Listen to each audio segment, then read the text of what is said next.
What's up, everybody? Welcome to Podcast Now. I'm Alex, and I'm joined by Nick and Pat, and today we are here to review Fortnite. So, disclaimer real quick before we get into the review. Fortnite this is an early access version of the game. As far as I know, there's no time frame for the actual release, but, everything that we're talking about, is completely subject to change. So also go check out our Fortnite tips and tricks video. We have that up. Also make sure to go check out our Fortnite fort building video as well as our weapons guide video. So we have a lot of videos for how to play Fortnite, and we've actually played it quite a bit, Tyler included, and I have a couple comments from Tyler he wanted me to read out, and we'll do that towards the end.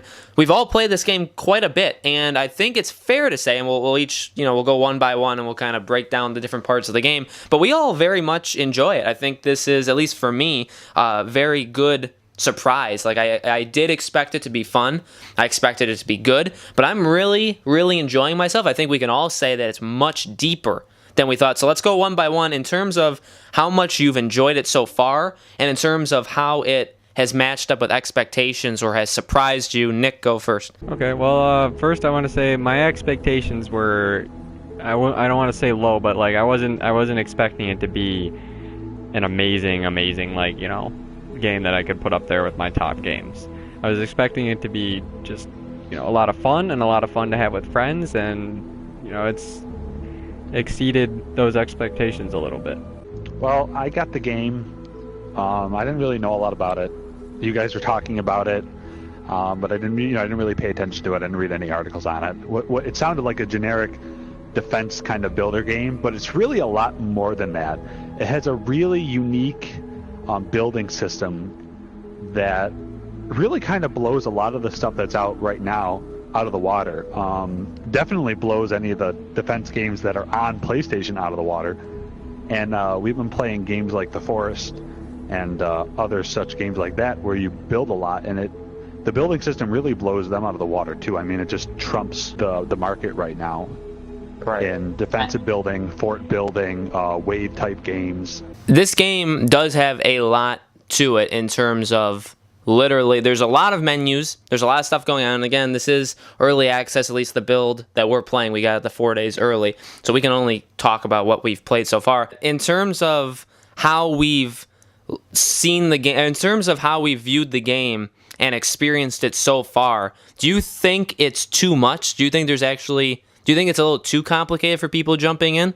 Off the bat, it's too steep of a learning curve. I mean, it took me a whole day's worth of gameplay before I figured almost everything out. Yeah. I mean, it doesn't guide you through it very well, and that could definitely change. Where they simplify, and they need to, because they kind of give you the whole menu all at once, just like that. As soon as you get in, you get everything, and you have no idea what the heck any of the stuff is. They need to kind of do one thing after another, and they do that in a way. They have you complete quests, which are, you go to the play thing and you hit it, and you either go by yourself or with a team, and you play certain things where you do different parts of the game, and it teaches you how to do them.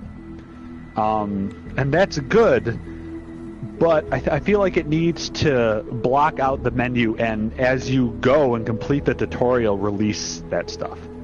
Because you really do. You get it all at once, and you're like, whoa, what is all of this? It kind of has everything, right?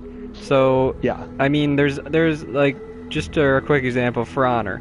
For Honor has a kind of system like the upgrading where you get gear, and there's when you're playing in the game, like in Fortnite, when we're actually in a match, it's kind of different because you're just there, you're killing stuff, you're building stuff, that's it. And then when you get out of the game, you have the menus where there's all this they're almost like mini games. And a game like For Honor has something where it's like upgrading, but it doesn't have anything like the Survivors where you send people on missions. Yep. So I mean, and this game has a lot to unlock. And like Pat said, and exactly, there's a lot to the menus, and he's right. They don't walk you through it, I think, well enough.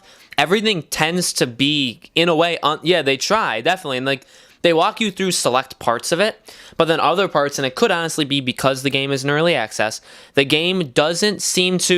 parts of the game doesn't seem to recognize the other parts. So early on, the collection book and transform will be locked, and you'll click it, and it'll send you to the perk screen where you can buy skills, and it'll put you on like the dot, the actual skill that you need to buy for it. Another part of it is the fact that it seems like early on in the game, you can't buy skills until the game's missions tell you can. You could have like 4 skill points, but the game won't let you spend them until you reach a certain point. Right, and it doesn't tell you that. It'll tell you, right, exactly. Yeah, it'll look like you can buy it, but then you actually can't. But there's a lot to it. So there's skill points, there's research points that can help like level up boosts. There's defenders that you can send that help you in the game. There's survivors, there's squad bonuses. You can send people on missions, like Nick said. That's in-game time, also out of game when you're not playing it. That will unlock you different crates. Most games would only have one of those kind of extra systems added on, so there's something else to do. Right. This game has like 3 or 4. And it honestly, so far what I've seen is it does them all fairly well. Yeah. They don't. Yeah, they haven't everything's seemed to have there. skimped on any of it. That's the thing. Is like it's almost it's weird because usually when we're not used to getting that much content, especially in an early access. So it's all working. It's just right away.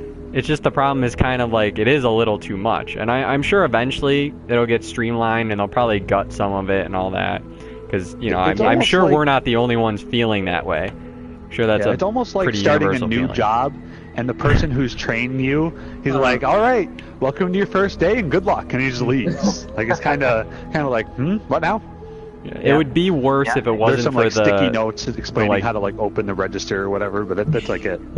Yeah, it'd be worse if it and wasn't for the disconnect between the menus and the actual game itself. Like when we're in a game, I know Alex, especially you, like we'd be in a game and all we'd be doing is like, let's loot, let's build, and then we'd get out of a game and you'd be like, okay, now let me figure out this menu. You could easily spend, right, exactly. You could easily spend, I think, 10 plus minutes just doing the mini things that the menus can do before you even jump in a game. And in a way that's good, because it does give you a lot of things to do even when you're not playing the base game. But in the same way it's bad because you're not experiencing the game. Now, there's also weapons and traps and schematics, all that stuff too. We've talked about that in another video.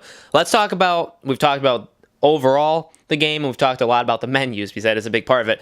As in terms of the game, and I know Pat was talking about the fort building part, what do you guys think of not only the fort building, but I think what maybe was more worrisome about the game going into it was the actual fighting, that maybe it looked too generic, maybe it didn't look that much, the combat. What do you guys think of the fort building? What do you think of the actual combat and even like the mining?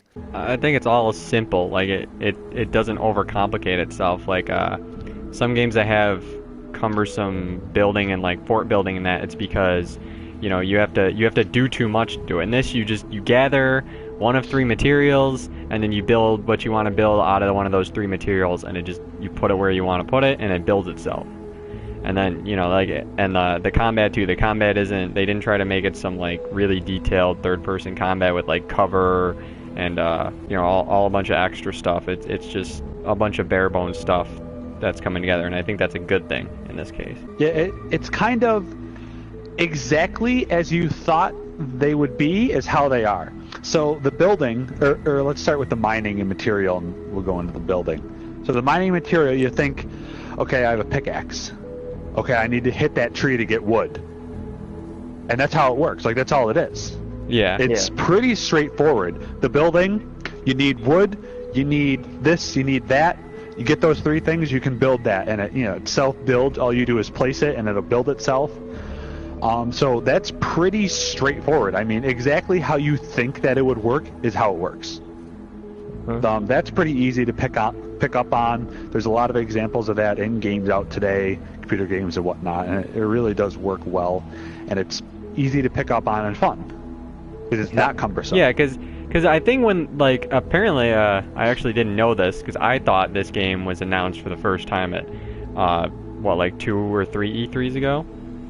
It was actually announced in 2011 for the first time. And back then, the building was like, kind of like the forest is, Pat, where you set something and then you have to go and get materials and come back and put them on. Yeah, you're building each individual and that log would honestly, that would make the game unrecognizable to what it is like now. Like, it would take the whole feel of the game away from me. So yeah, it's really good that it works like that. The combat's kind of like the building. I mean, you have a couple of different weapons. It's a third-person game. It kind of goes into second-person. If you're aiming, kind of goes into like a second-person kind of deal, which like right next to your head. And assault rifles are automatic. You got pistols, you got revolvers, you have snipers with a scope, and it's all straightforward. It's fun. It's very smooth. Yeah, it's a not choppy, weird combat. It's a really smooth, natural feel. And no no overcomplication on the zombies. guns. It's just kind of real natural. Yeah. Yeah, it's not complicated. The guns aren't weird. Yeah, there's no like attachments or like Yeah, you're not messing with them. There's no weird classes. And then the wave system is fun too. Yeah, and how they do the waves.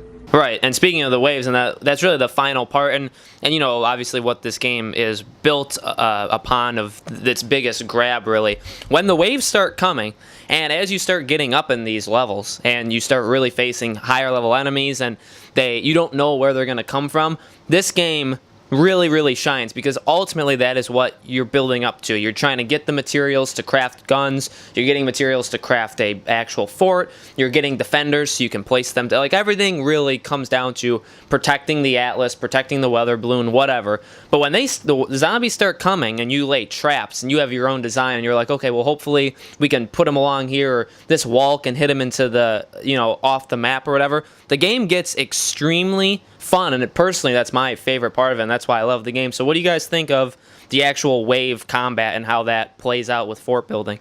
I think it works really well. I think there could be a little more, so to speak. Like right now it kind of works like if you're just doing the basic like protect the Atlas, they spawn almost like you kind of said in waves, but they're really quick. So a bunch spawn and then they're attacking, and then 10 seconds later, it says a bunch waves, more but spawn. it's pretty much constant. Yeah, but that's what I think. That's what I think would make it even better is if they didn't spawn in right next to you, is they just started coming from all points on the map, from all over, and that would make it. Because honestly, like our problem, Pat, and you too, Alex, is like we kind of end up overbuilding a lot.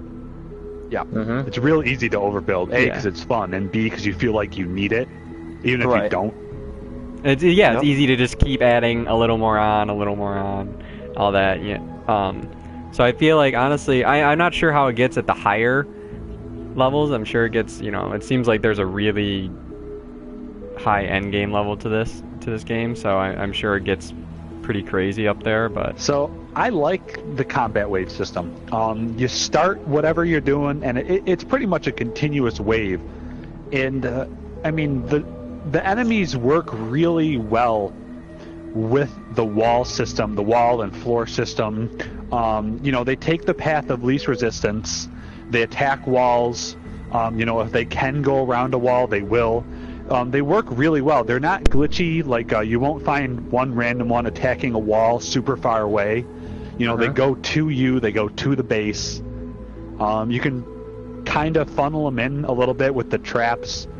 And you can use the geographical features kind of like how we did, Alex. We used geographical features, a ramp that we were naturally on, to funnel them up, and that's what we built around. We blocked off all the other ramps, and they took the path of least resistance. They walked straight towards us, and we just kind of took them out as they came on. It was a real Leonidas in the 300 situation there, except there was just two of us.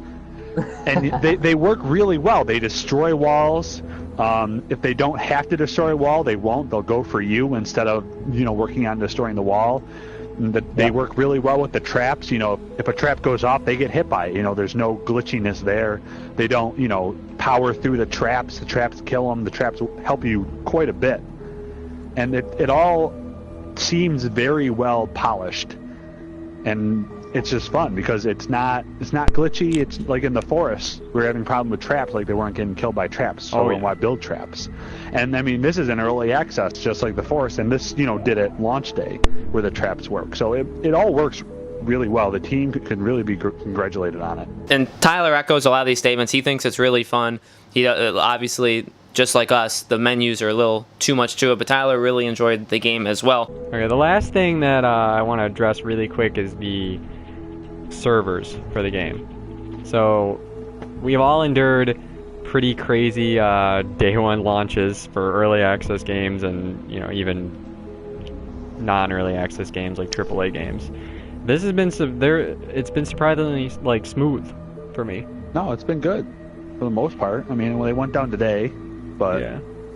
It went down a few times day one, but like it was up like surprisingly quick. Like usually when you think of servers going down, like, you know, I'm thinking of games like Battlefield or For Honor or something, like it's like okay, I gotta, you know, this is at least like a 5-hour break I have to take before they figure out how to get all this stuff back up. But like, you know, they had them back up within minutes, so you know, I think some applause is in order for that, because that could have ruined the game, could have taken its score down a couple notches for me if you know, if it was unplayable for the first couple days. And so ultimately now we decide if we suggest that you guys should buy the game or not buy the game. So I personally, and we'll do closing comments too, I personally think you should absolutely buy this game. It's only $40. You can buy different versions, but those were pre-order kind of incentives, so I don't know how much that would be worth it now. You could have bought like a $90 version. Nick bought that, and it gives you a free code in which he gave to Pat. So that's really cool for friend-wise to play.